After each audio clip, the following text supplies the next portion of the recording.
అమ్మ ఆ 1000 రూపాయలు పెట్టి చీర కొని ఇంటికి తీసుకొని వచ్చింది. ఇది నాకు అర్థం కానిది ఏంటంటే ఒకరికి ఒకరు తెలియకుండా ఎందుకు ఇలా అబద్ధాలు ఆడుతున్నారా అనేది నాకు అర్థం కావట్లేదు.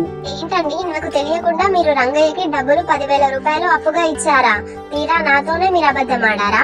అవసరం ఉందని చాలా బ్రతిమాలితే 10,000 రూపాయలు నీకు తెలియకుండా ఇచ్చాను లక్ష్మి. నువ్వు వాళ్ళ భార్యతో చెప్తావని నీతో కూడా చెప్పొద్దని చెప్పాడు. చాలా భయపడ్డాడు, అందుకని చెప్పలేదు లక్ష్మి, ఏమనుకోకు. సరే కని ఇంతకీ 1000 రూపాయల చీర ఎక్కడిది? అసలు ఆ చీరకి 1000 రూపాయల డబ్బులు ఎక్కడివి? మొన్న మా నాన్నగారు మన ఇంటికి వచ్చారు కదండి, అప్పుడు మా నాన్న నాకు 1000 రూపాయలు ఇచ్చారు. వాటిని నేను జాగ్రత్తగా దాచుంచాను. మీకు చెప్తే వాటిని ఖర్చు చేస్తారేమో అని మీకు చెప్పకుండా దాచానండి. వాటితోనే ఆ 1000 రూపాయల చీర కొన్నాను. బాబు చంటి, ఇప్పుడు అర్థమైంది కదా ఒకరికి ఒకరు ఎందుకు చెప్పకుండా దాచుంచారో? అర్థమైంది సరస్వతి ఆంటీ, ఇప్పుడు నా మైండ్ లో ఎలాంటి సందేహాలు కూడా లేవు.